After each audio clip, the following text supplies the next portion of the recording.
Quand nous lisons l'Ancien Testament, depuis le temps des patriarches, Abraham, Isaac, Jacob, jusqu'au temps des rois, David, Salomon et autres,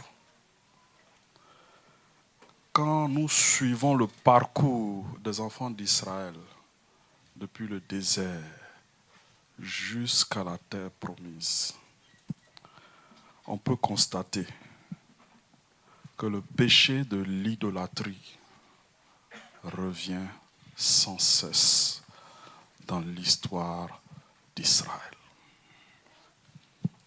Israël adore de faux dieux. L'Éternel se met en colère contre Israël. L'Éternel frappe Israël. Israël se repent. Quelque temps après, Israël reprend l'adoration des faux dieux. Et le cycle continue. Dieu se met en colère. Dieu frappe. Ils se repentent. Ça dure quelque temps. Et ils reviennent. C'est comme un cycle.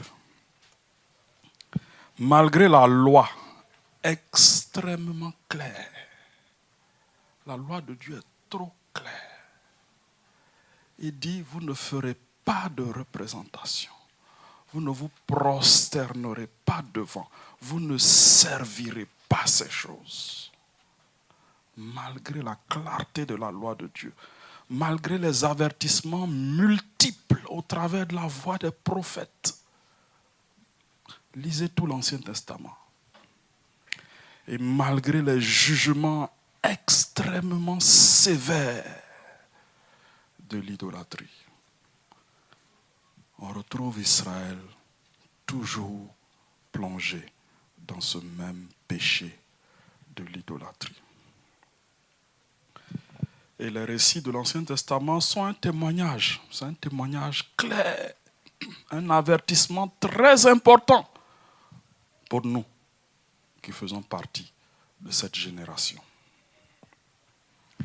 C'est répété tellement de fois, ce cycle dont j'ai parlé, qu'on ne peut pas dire « je n'ai jamais lu ». C'est jugé tellement sévèrement qu'on ne peut pas dire « c'est pas grave ». Voyez.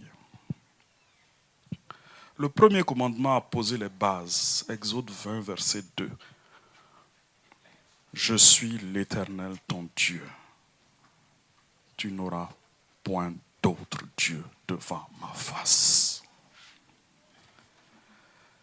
Ça a posé les bases. Qui doit être adoré? Qui doit être adoré? La réponse c'est l'Éternel Dieu. Et lui seul. L'Éternel, le Dieu d'Israël, est lui seul. Quand nous lisons Jean chapitre 1, on découvre que la révélation de Dieu a évolué et que Jésus vient comme Dieu avec une nature humaine sur la terre. Je suis l'Éternel ton Dieu, c'est aussi je suis Jésus ton Dieu qui te délivre du péché et de la condamnation éternelle. Tu n'auras pas d'autre Dieu devant ma face. Alléluia. Le deuxième commandement, lui, poursuit toujours sur le sujet de l'adoration. C'est pourquoi nous parlons de la loi de l'adoration. Qui doit être adoré? L'Éternel est lui seul, révélé en Jésus-Christ. Comment il faut l'adorer? Exode 20, verset 4. Tu ne te feras point d'image taillée, ni de représentation quelconque des choses qui sont en haut dans les cieux, en bas sur la terre et dans les eaux plus bas que la terre. Tu ne te prosterneras point devant elles, tu ne les serviras point. Comment on adore Dieu? On l'adore sans représentation. Et Jésus nous aide à mieux comprendre encore. Il dit on l'adore en esprit et en vérité. Alléluia. C'est Jésus qui a enseigné qu'il faut adorer Dieu en esprit et en vérité.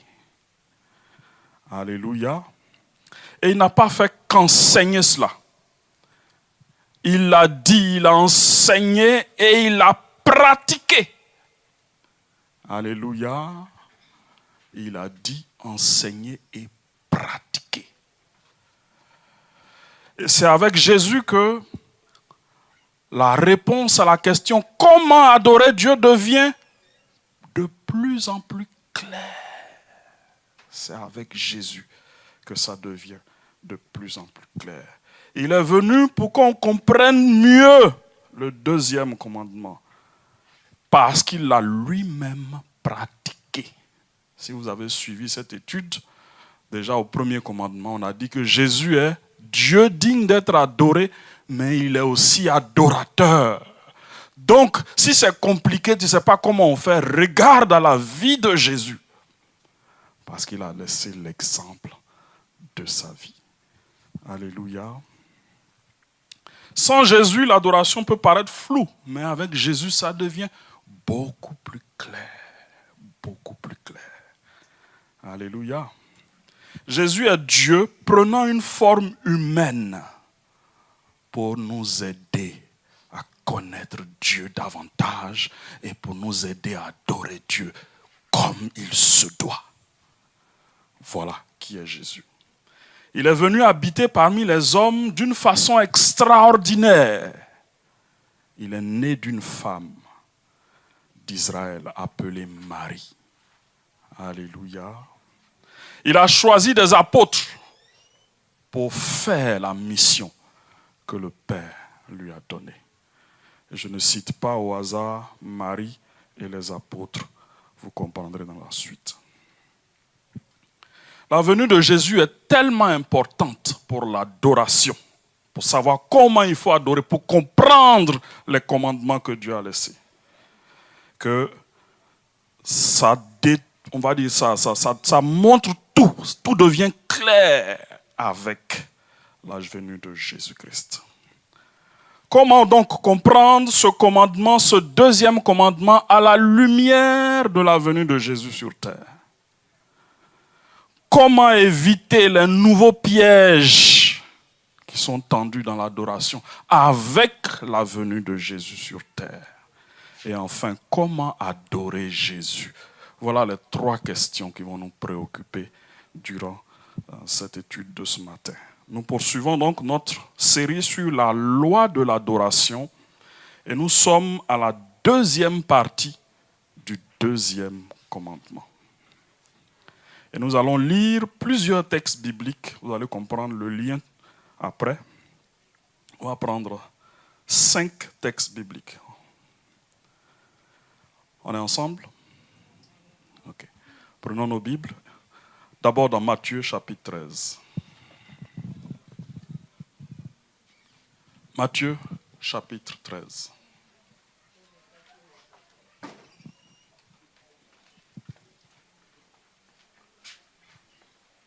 C'est plusieurs textes bibliques différents, mais qui ont un lien. Et vous verrez tout à l'heure. Matthieu 13, 17, je lis la version second 21, qui dit ceci. C'est Jésus qui parle, et il parle à ses disciples. Je vous le dis en vérité, beaucoup de prophètes et de justes, notez bien, prophètes et justes. Matthieu Oui, 13, 17, c'est ce que je dis. C'est bon? On suit? Ok. Je vous le dis en vérité, beaucoup de prophètes et de justes ont désiré voir ce que vous voyez et ne l'ont pas vu. Entendre ce que vous entendez et ne l'ont pas entendu. C'est Jésus qui parle à ses disciples. Il dit, ce que vous voyez là, il y a de grands hommes de Dieu dans le passé qui ont cherché ça. Ils ne l'ont pas reçu. Donc si vous l'avez, ça veut dire quoi? C'est une grâce. Merci pour le mot. Luc chapitre 2, verset 28. On va voir l'illustration de cette grâce dans la vie d'un homme qui s'appelle Siméon. L'illustration de cette grâce. Luc chapitre 2, verset 28.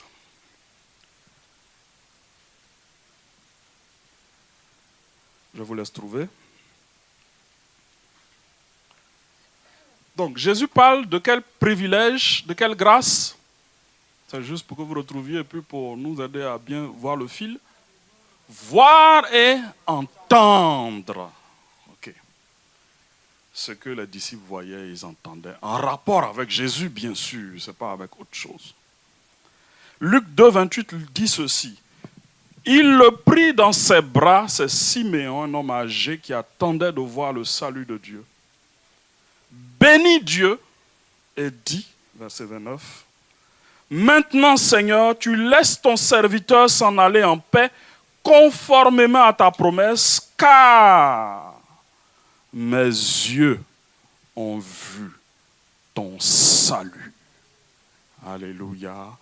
Vous voyez comment ce texte est connecté au premier. C'est un privilège. Et il le montre Siméon dans sa prière. Mes yeux ont vu ton salut. Salut que tu as préparé devant tous les peuples. Lumière pour éclairer les nations. Et gloire d'Israël, ton peuple. Alléluia. On continue. Et si vous suivez bien, on est dans les privilèges. Luc 11, verset 27. Luc 11, verset 27. Je vous laisse retrouver. Jésus parlait encore. Quand une femme se mit à lui dire du milieu de la foule, Jésus enseignait. Puis une femme, elle a levé sa voix pour dire, heureux le ventre qui t'a porté. Heureux les seins qui t'ont allaité. Verset 28, Jésus répond, heureux plutôt. Alléluia. Heureux plutôt ceux qui écoutent la parole de Dieu et qui la gardent. Alléluia. Matthieu 11, verset 1. On est toujours dans les privilèges, les grâces accordées. Vous voyez déjà plusieurs catégories de personnes, non? On va faire le point tout à l'heure. Matthieu 11, verset 11. Jésus dit ceci. Je vous le dis en vérité. Ce que Jésus dit, même s'il n'a pas dit en vérité dessus, c'est marqué du sceau de la vérité. Tout ce qu'il dit. Je vous le dis en vérité, parmi ceux qui sont nés de femmes, il n'est venu personne de plus grand que Jean-Baptiste. Est-ce que vous saisissez? Ceux qui sont nés de femmes. Tu es dedans, hein?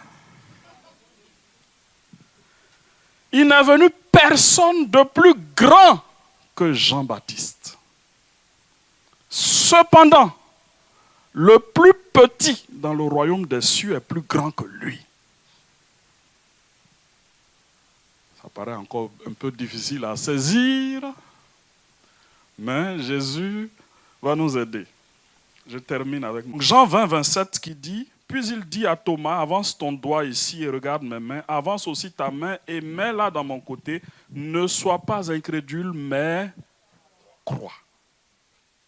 Alors regardez ce que Thomas va dire. Thomas lui répondit, mon Seigneur, jusque-là c'est encore un peu léger, et mon Dieu. Alléluia. Jésus lui dit, Parce que tu m'as vu, tu as cru. Heureux ceux qui n'ont pas vu et qui ont cru.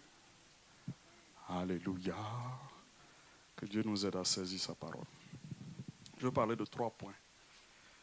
Le premier point, c'est l'adoration comme privilège. L'adoration comme privilège.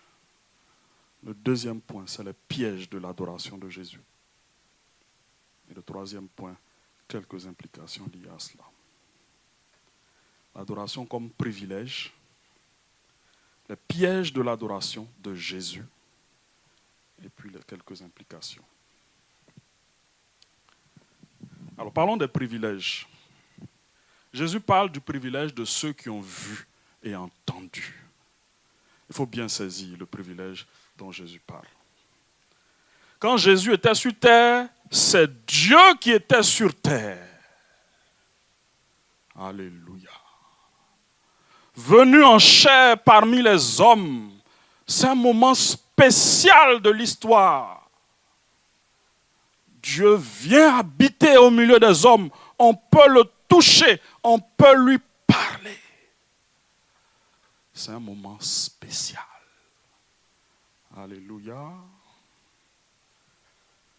C'est une grâce unique. Et c'est pour cette grâce que Siméon rendait grâce au Seigneur, ou était reconnaissant au Seigneur. Il dit, mes yeux ont vu ton salut. En d'autres mots, tu as rempli ma vie, tu as comblé ma vie. Maintenant, je peux m'en aller en paix. J'ai vu ton salut. Alléluia. On mesure aussi la grandeur du privilège par les paroles de Jésus quand il dit « Beaucoup de prophètes et de justes ont désiré voir et entendre, mais n'ont pas vu et n'ont pas entendu. » Prophètes et justes, de grands hommes de Dieu. Mais vous avez eu cette grâce. Alors, ce n'est pas voir la forme du nez de Jésus. Ce n'est pas voir la couleur des cheveux de Jésus. Ce n'est pas de ça que Jésus parle. C'est voir Jésus aimer, c'est voir Jésus guérir, voir Jésus pardonner, voir Jésus enseigner, l'écouter enseigner, prêcher. C'est de ce privilège qu'il est question. Ce n'est pas une affaire de voir la forme du visage de Jésus, voir sa façon de marcher. Ça, non. C'est voir Jésus aimer les hommes, pardonner aux hommes, guérir les hommes, leur apporter la parole. C'est ça le privilège.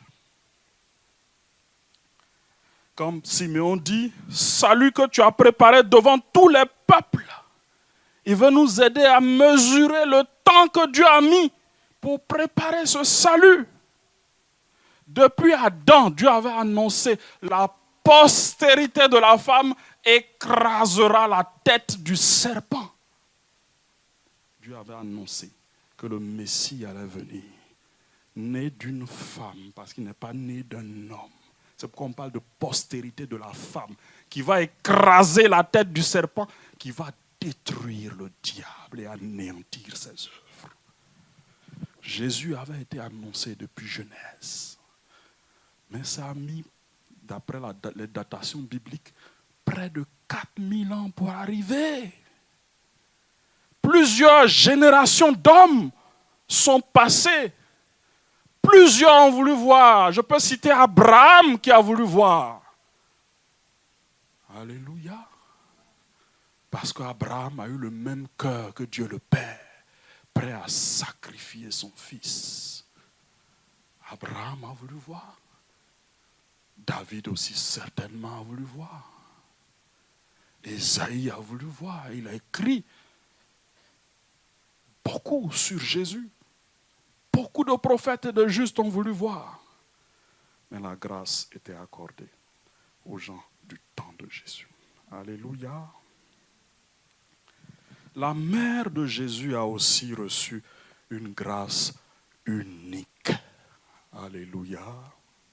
Celle de porter Jésus dans son sein, celle de l'allaiter, celle de l'éduquer. C'est une grâce. Et retenez bien le mot grâce. Parce que si vous remplacez par autre chose, votre compréhension va être erronée. Grâce, privilège. Alléluia. Et Marie elle-même en témoigne dans une prière de remerciement adressée au Seigneur. Je vous lis Luc, chapitre 1, verset 46, qui dit, c'est Marie qui parle. Il n'y a pas beaucoup de paroles de Marie dans la Bible. Mais ces paroles sont un témoignage. Mon âme célèbre la grandeur du Seigneur. Et mon esprit se réjouit en Dieu, mon Sauveur. Alléluia. C'est une grâce unique. Maintenant, la question est de savoir qui a reçu la plus grande grâce. Qui a reçu la plus grande grâce? Alléluia. Jésus a tranché, il dit, ce n'est pas Marie. Alléluia. Ce n'est pas Marie. Quand la femme a dit, heureuse les mamelles qui t'ont allaité, Jésus dit, heureux plutôt. Heureux plutôt ceux qui écoutent et qui gardent ma parole. Donc ce n'est pas elle qui a reçu la plus grande grâce, même si c'est une grâce qu'elle a reçue. Alléluia. C'est Jésus qui l'a dit. Ce sont ses mots. Alléluia.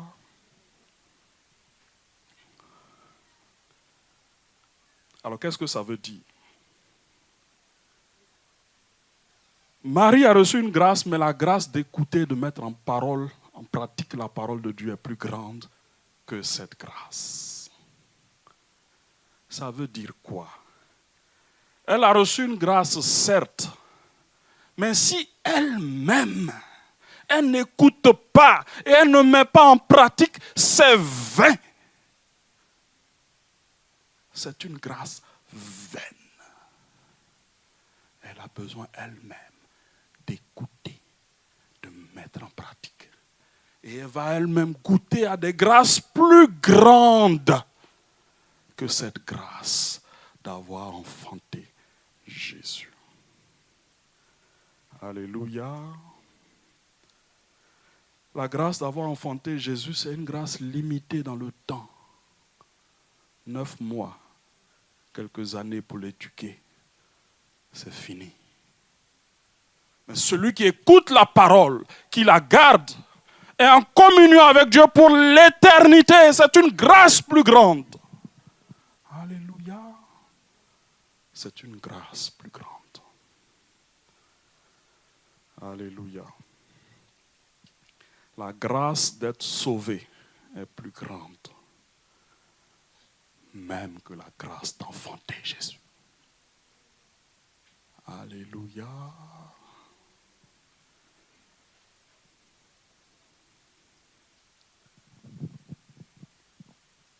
Alors, Jésus va trancher encore pour dire qui est le plus grand. Et il donne 2 catégories de personnes. Il dit, ceux qui ont vécu dans l'ancienne alliance sous la loi et ceux qui vivent dans la nouvelle alliance. Ceux qui ont vécu dans l'ancienne alliance, le plus grand, c'est qui? Jean-Baptiste. Y compris, il est le plus grand de tous, y compris Marie. Elle fait partie de toute cette catégorie. Jésus dit, Jean-Baptiste est le plus grand de tout cela. Première catégorie. Deuxième catégorie, c'est ceux qui vont mettre leur foi en Christ, qui vont recevoir l'Esprit comme une marque sur eux et qui vont entrer en relation plus profonde avec Dieu, dans l'adoration. Jésus dit, n'importe qui dans cette catégorie est plus grand que Jean-Baptiste. Alléluia. On parle de grâce et on parle de grande grâce. Quand Jésus dit Jean-Baptiste est plus grand, Ce n'est pas dans le sens où il est supérieur, c'est dans le sens où il a reçu une grâce plus grande. C'est ça qu'il faut saisir. Parce que la grâce qu'on a reçue ne fait pas de nous des êtres plus grands. Alléluia. C'est très important de le saisir.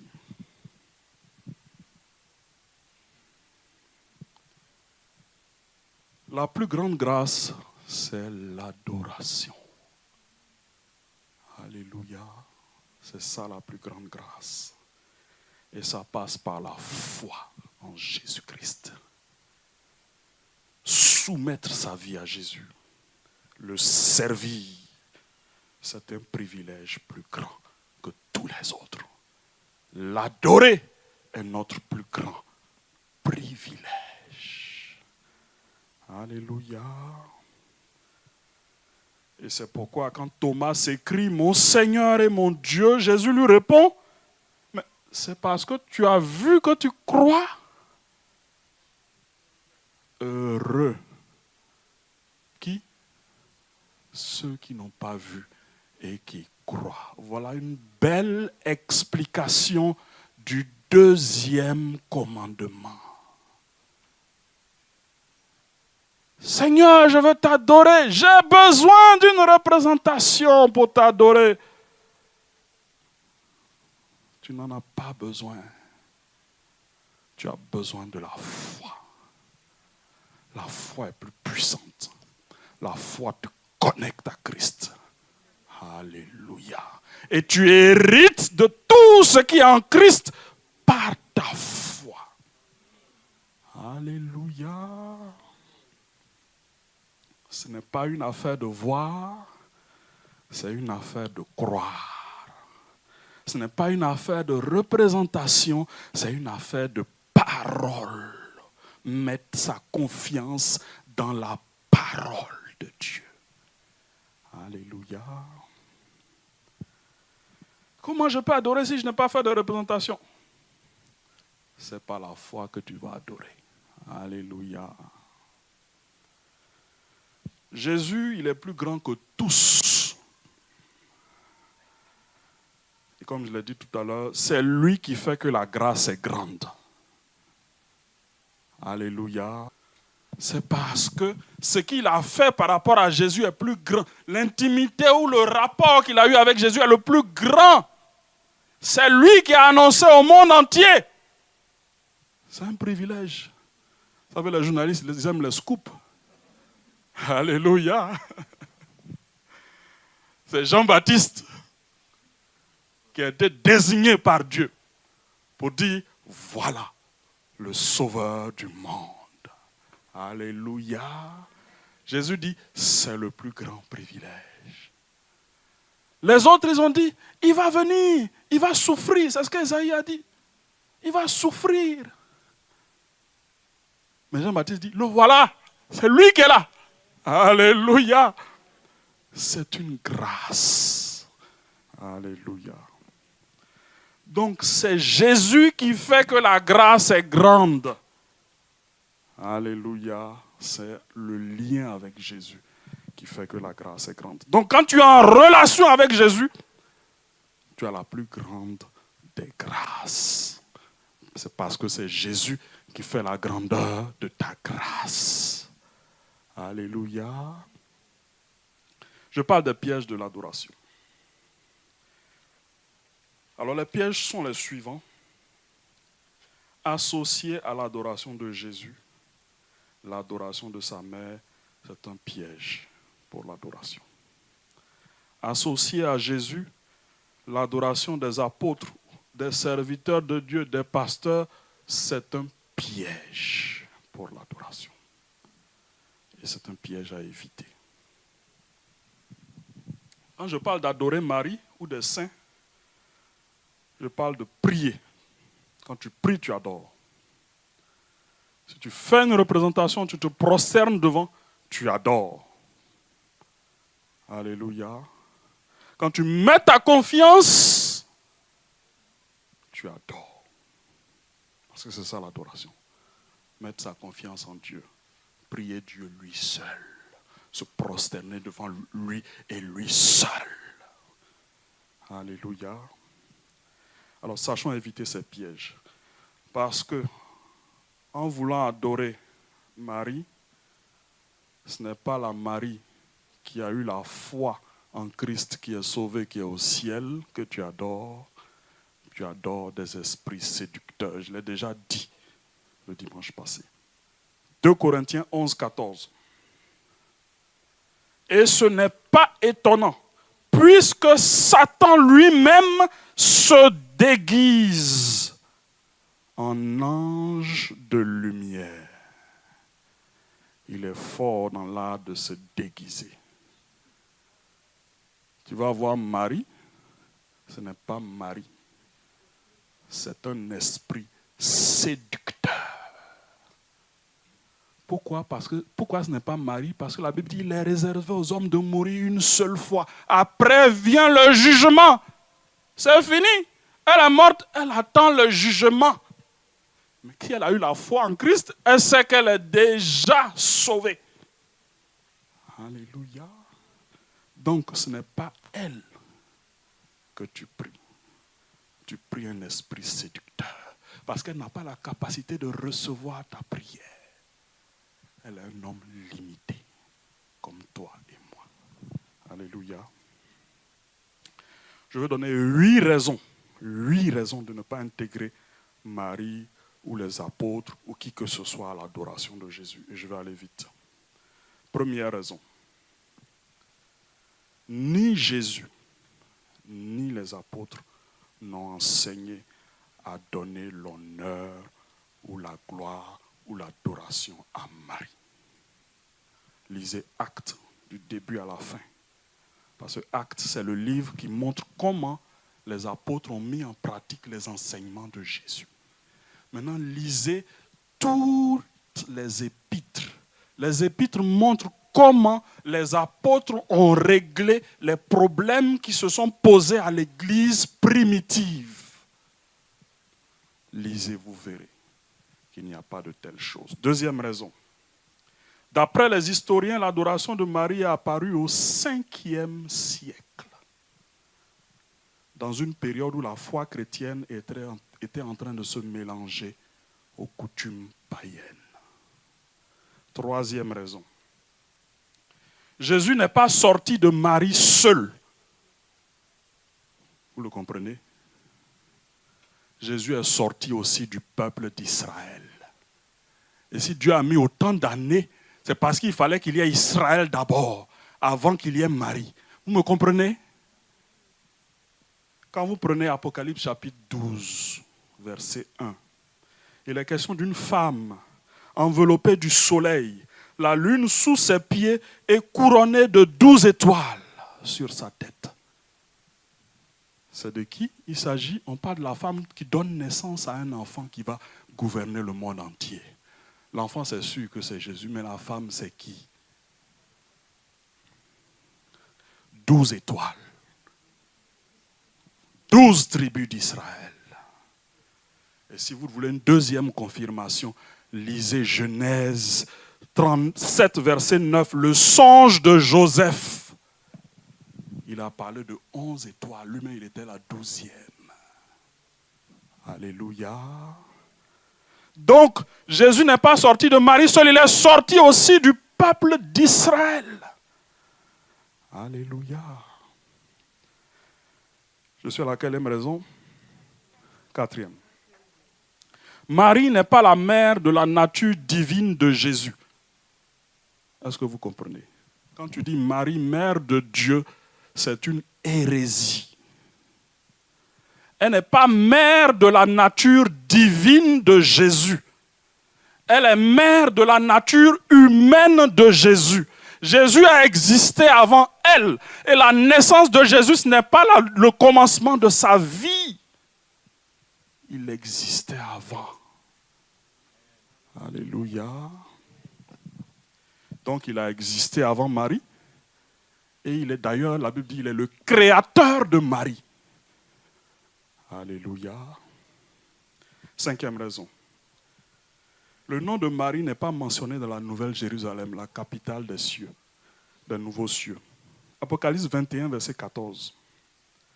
La muraille de la ville avait 12 fondations qui portaient les noms des 12 apôtres de l'agneau. Voilà les noms qu'on voit dans la Nouvelle Jérusalem. Apocalypse 21, verset 12. Elle était entourée d'une grande et haute muraille avec 12 portes. Et à ces portes, 12 anges. Des noms y étaient écrits, ceux des 12 tribus d'Israël. 12 plus 12, ça fait 24. Et les 24 qui sont couronnés au ciel, c'est les 24 vieillards qui représentent l'ensemble des rachetés de l'ancienne et de la nouvelle alliance. Le livre d'Apocalypse est un livre symbolique. Alléluia. 6e raison, Marie a eu une grâce et ce n'est pas un mérite. Voilà, le mot grâce signifie faveur imméritée. 7e raison, Marie était une femme humble d'Israël, servante du Dieu d'Israël, née de parents pécheurs et ayant besoin elle-même de croire en Jésus pour être sauvée. 8e raison, Jésus se fait appeler fils de l'homme, fils de David, pas fils de Marie, même si c'est la mère de Jésus. Ce n'est pas la mère de Dieu, c'est la mère de Jésus. Jésus, c'est le nom qu'on lui a donné quand il est venu sur la terre. Il avait un nom avant, personne ne connaît ce nom. Et quand il est arrivé sur la terre, on dit Jésus. Le nom qui précède la personne ne connaît. Et quand il s'est révélé à quelqu'un dans l'Ancien Testament, il dit mon nom est merveilleux. Et le mot merveilleux signifie c'est au-dessus de ta capacité à comprendre. Alléluia. Alors voilà 8 raisons. Je termine avec des implications. L'adoration de Jésus doit se faire sans image. Sans image de Jésus. Donc, ce n'est pas parce que Jésus est venu en chair, tout le monde a vu son visage, donc on va dessiner et puis adorer avec ça. Sans image de Jésus lui-même. Sans image de Marie, sans image des apôtres, sans image de qui que ce soit. Alléluia. Parce que Jésus attend de toi une adoration par la foi. Une adoration en esprit et en vérité. Deuxième raison, ou deuxième implication. Alors, l'adoration, j'ai dit que c'est une grâce, ce n'est pas un mérite. Donc, quand Dieu me fait une grâce, est-ce que c'est Dieu qui doit être reconnaissant vis-à-vis de moi? Non, c'est moi qui dois être reconnaissant vis-à-vis de lui. Si quelqu'un n'a rien, je lui donne 100 000 et me retourne 200. Je dois être reconnaissant vis-à-vis de lui. C'est le contraire. Lui n'avait rien. Donc le fait de lui donner l'opportunité de me donner quelque chose en retour, c'est une grâce que je lui accorde. Alléluia. Voyons cela. Quand tu viens adorer Dieu, tu ne viens pas lui rendre un service. Amen. Alléluia. C'est une opportunité qui te donne une grâce, une faveur imméritée qui te fait de l'adorer. Donc, comme on le dit à Abidjan, ce n'est pas lui qui est serré de toi, c'est toi qui es serré de lui. J'espère que vous comprenez bien ce langage. C'est toi qui as besoin de lui pour vivre. Ce n'est pas lui qui a besoin de toi pour vivre. Alléluia. Alors ne tombons jamais dans ces pièges. Quel que soit le montant ou l'argent que je vais venir donner à l'église, même si c'est 1 milliard, ce n'est rien aux yeux de Dieu. Tu as laissé combien là-bas? Et puis tu es venu donner 1. C'est ça que Dieu regarde. Et même si tu viens donner tout, lui t'a donné tout avant. Donc, tu ne peux pas te glorifier. L'adoration qui vient avec l'orgueil, Dieu n'accepte jamais. Jamais. C'est une grâce de l'adorer. Alléluia. Et c'est la plus grande des grâces. Quand tu viens le dimanche, tu dis, Seigneur, je veux te rencontrer. Seigneur, touche-moi. Ce n'est pas à lui que tu rends service. C'est toi qui es béni.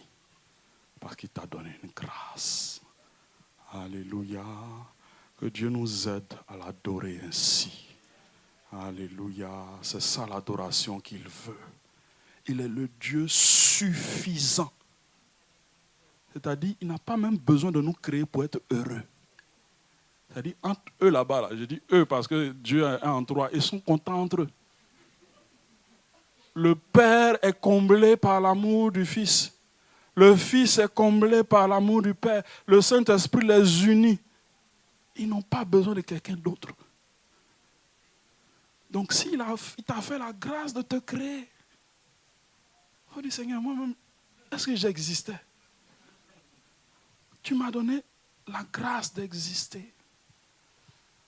En retour, je veux te donner ma vie. En retour, je veux te livrer ma vie. Voilà ce que Dieu attend dans l'adoration. En retour, qu'est-ce que tu es prêt à donner? Tu vas voir que plus tu grandis, plus tu donnes beaucoup, beaucoup, beaucoup, beaucoup. Parce que tu mesures que tu as reçu beaucoup, beaucoup, beaucoup plus. Et que ce que tu peux apporter n'est rien par rapport à ce que tu as reçu. Alléluia. On peut se tenir debout.